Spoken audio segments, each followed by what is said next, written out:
Salut, ici Maps! En janvier 2020, Gem Émeraude, écrit par Geneviève Boucher, a vu le jour. J'en ai entendu parler autour du mois de juillet où j'ai lu ce livre et j'ai capoté. Ma vidéo est en barre d'informations si ça vous intéresse. Le deuxième tome devait sortir dans le bout du mois d'août, mais confinement COVID oblige, il a été repoussé jusqu'en janvier 2021. Encore une fois, la pandémie a eu raison de la sortie de cette série. Améthyste, le deuxième tome de la série Gem, n'est pas encore sorti au moment où je filme cette vidéo. La date officielle de sortie pour cette suite tant attendue, c'est le 3 mars 2021. Et là, les copies sont arrivées, plus rien n'empêche son arrivée. Yeah! J'ai eu la chance et le bonheur de le recevoir en service de presse d'avance. Un gros merci à la maison d'édition Andara et un gros merci à l'autrice Geneviève Boucher. Aujourd'hui, je vous parle de long en large de ce deuxième tome et j'évite tout spoiler. J'ai mis mon chandail mauve, mon améthyste, mes boucles d'oreilles qui fit pour le concept. Alors, ça va être difficile de vous parler de l'histoire du deuxième tome parce qu'il est directement relié avec l'histoire du premier. Mais dans le premier, si on se fait un petit récapitulatif, Caroline Etier arrive à Rivière-du-Loup avec son père. Sa mère vient tout juste de décéder, c'est assez frais. Il lui reste sa dernière année du secondaire 5 à passer et elle va la vivre loin de ses amis qui sont à Montréal. Elle déménage à Rivière-du-Loup. Rapidement, elle se fait des amis. Ça va quand même bien. Elle se sent à une bonne place, elle n'est pas trop triste malgré tout. Elle rencontre Logan, qui est super gentil, puis elle a un petit intérêt pour lui. Elle rencontre aussi la famille Emilson, qui est une famille suédoise, et elle a un petit intérêt pour Jérémy Emilson. Mais lui, il a comme une drôle d'attitude envers elle, et autant qu'elle aime ça, autant qu'elle trouve pas ça super cool de sa part. Donc, il y a un genre de triangle amoureux qui va embarquer, mais aussi il y a des phénomènes bizarres qui vont arriver dans la vie de Caroline Etier, qui n'a aucune idée que ces phénomènes-là existent et qui n'a aucune idée de l'implication de ces phénomènes-là dans sa vie. Ça termine sur un cliffhanger, ça termine sur un moment névralgique. La fin du premier tome, il se passe quelque chose et nous n'avons pas toutes les réponses du casse-tête. Donc tu finis le livre et ta réaction c'est faut que j'attende le deuxième. Et là, le deuxième arrive. Dans le deuxième tome, Caroline va en découvrir un petit peu plus sur le contexte de l'univers magique, puis comment il fonctionne au niveau organisationnel, mais aussi au niveau magique. Qu'est-ce qu'on peut faire avec cette magie-là? Qu'est-ce que ça implique? Il y a aussi toute l'histoire de la romance qui avance, qui va dans une direction différente du premier, mais toujours aussi complexe parce que la romance est entravée par l'univers magique. Ça pourrait être si simple, mais ce ne l'est pas du tout. Donc, au travers de ce deuxième tome-là, Caroline en apprend un petit peu plus sur l'univers et essaie juste de tirer son épingle du jeu, ce qui peut sembler être facile, mais qui ne l'est pas du tout. J'avais tellement hâte de savoir, d'avoir des réponses suite à la fin du tome 1, que malgré toutes mes bonnes intentions, lorsque je l'ai reçu, je l'ai lu tout de suite. Il n'était même pas planifié dans ma liste de livres à lire en ordre, moi qui est super organisée. Tout ça a pris le bord. J'étais en plein milieu d'un livre, je n'ai pas eu le temps de finir ce livre-là, que j'avais les deux yeux dans Améthyste. Et on finit avec une révélation, on finit avec un événement assez puissant. Donc moi je me disais, j'ai besoin d'avoir les réponses à cet événement-là rapidement. Et non! ce n'est pas comme ça que ça va se passer.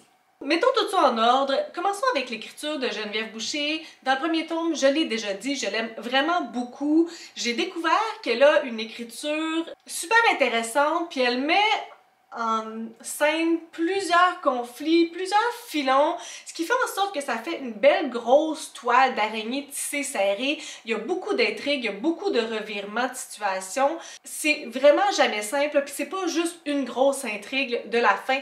Il y a vraiment tout plein de fils, tout plein de petites intrigues.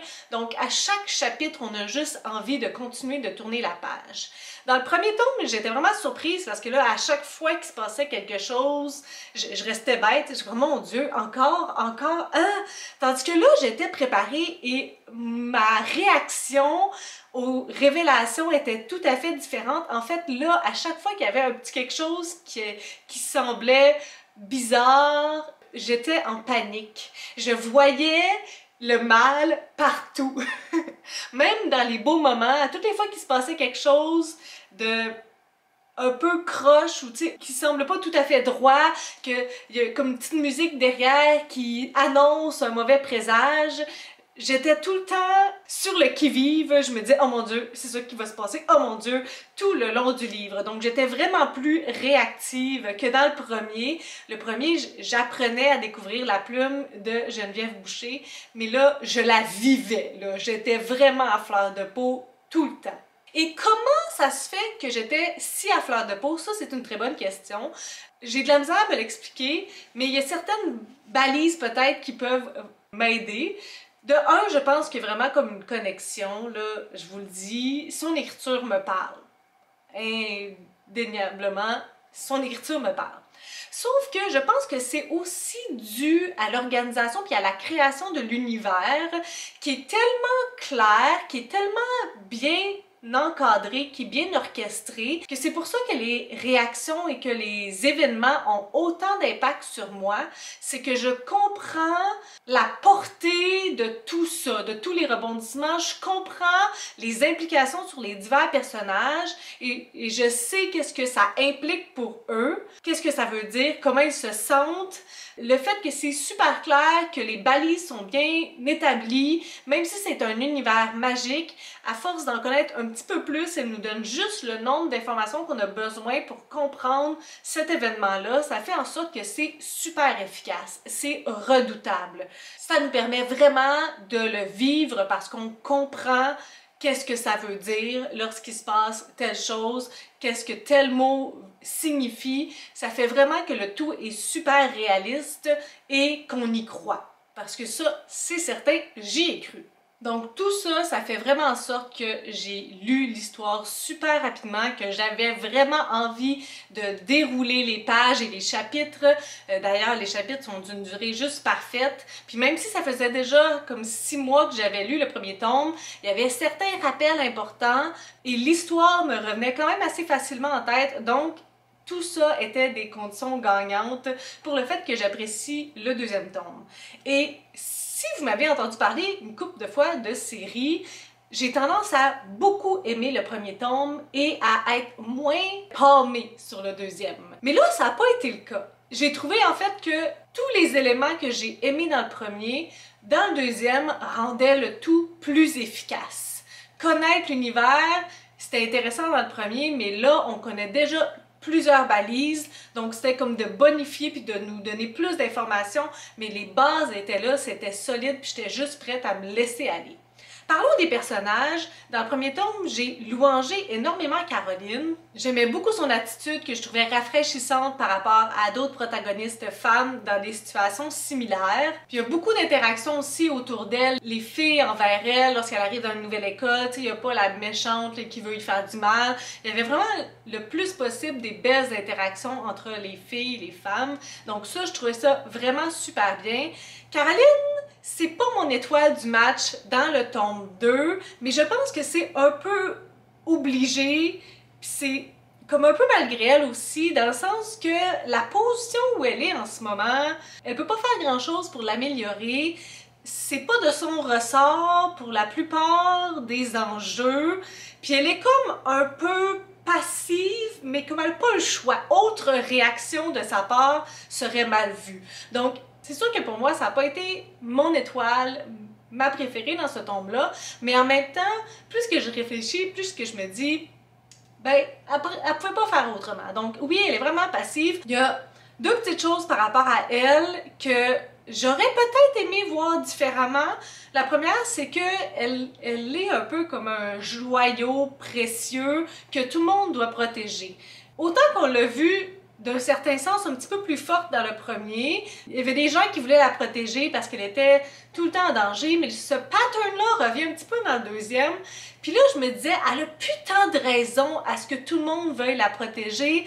Il me semble que ça serait le temps de lui donner les outils parce que Dieu se sait qu'il y en a pour se défendre. J'aimais pas qu'elle reste dans cette position-là, dans cette chaise de brebis faible et à protéger. J'aurais aimé ça qu'on lui donne des outils, puis qu'on lui donne un rôle un petit peu plus combatif, puis que le monde arrête de tourner autour d'elle, même si c'est un peu à cause d'elle que le monde a arrêté de tourner du bon côté.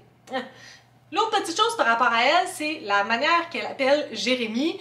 Les premières fois que je l'ai entendu dire champion, j'ai trouvé ça drôle parce qu'il y avait comme un petit ton arrogant. Puis c'était par rapport à des répliques de Jérémy qui étaient un peu comme arrogante elle-même, mais il y a vraiment pour moi une grande utilisation du terme champion et j'aurais vraiment tuné ça down. C'est pas aussi cute que le terme askling, puis là ma prononciation du suédois doit être vraiment mauvaise, donc désolée. Mais là je peux pas vous faire la traduction parce que ça vous dévoilerait quelque chose, mais en tout cas, Jérémy appelle Caroline askling, puis ça je trouve ça vraiment mignon, j'aime beaucoup, mais son utilisation de champion, j'ai l'impression que lorsqu'on appelle quelqu'un champion, ça a comme un petit hey, champion, tu sais, c'est pas comme oh, champion. Donc, je trouve qu'il y avait beaucoup d'utilisation de ce terme-là, puis que ça donnait pas, que ça rendait pas justice nécessairement à leur relation rendue à ce point-là. C'est sûr que la romance prend un tournant différent. Dans le premier tome, on était comme dans un triangle amoureux. Dans ce tome-là, les choses ne sont pas plus faciles. Ce n'est plus un triangle, mais ce n'est pas une relation facile à unifier pour mille et une raisons. D'ailleurs, c'est pourquoi mon étoile du match, c'est Jérémy. Bon, vous me direz que j'ai un petit faible pour les bad boys, effectivement. Mais j'ai trouvé qu'à certains moments où on aurait pu tomber dans les clichés, on est allé ailleurs avec ce personnage-là. D'ailleurs, je ne pensais pas que Jérémy allait, je vais dire, s'investir de cette façon-là aussi rapidement. Ça prend souvent beaucoup plus de temps lorsqu'on lit une série ou une romance. C'est souvent comme le dernier punch ultime que le personnage masculin fait et j'étais très heureuse que ça se passe plus rapidement, qu'il y ait comme une acceptation de la situation puis un go for it, on y va. Ce que j'ai aimé aussi, c'est que malgré tout, Caroline a continué à avoir ses relents de bris de communication du premier tome, puis lui ne les laisse pas aller cette fois-là. Lui désire avoir une meilleure connexion avec elle et ne lui permet pas de briser la communication entre eux. Et ça, j'ai trouvé ça super intéressant parce que ça amène des résultats différents. De manière stéréotypée, on ne permet pas nécessairement aux garçons de laisser la communication ouverte. On a souvent des protagonistes garçons qui ferment la communication. Donc j'ai vraiment trouvé que c'était tout à l'honneur de ce personnage-là, qu'on continuait malgré ses airs et son look de bad boy sexy, de le démontrer qu'il est vraiment plus que ça. J'ai vraiment l'impression de lire son âme à ce personnage-là et j'aime vraiment beaucoup ça. Donc, c'est certain que la romance, à travers tous les enjeux de l'univers magique, amène un petit peu de douceur dans tout cet univers-là complexe et tendu, parce que la fin du premier n'est pas résolue.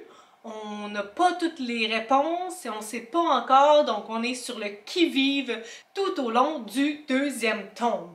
Et la fin... Ah! Ah! Ah! Comment elle peut être si similaire à la fin du premier, mais en même temps si différente, puis on la voit arriver inévitablement, mais on n'a encore aucune réponse et mille et une questions, malgré qu'on a eu plein de réponses tout au long du livre.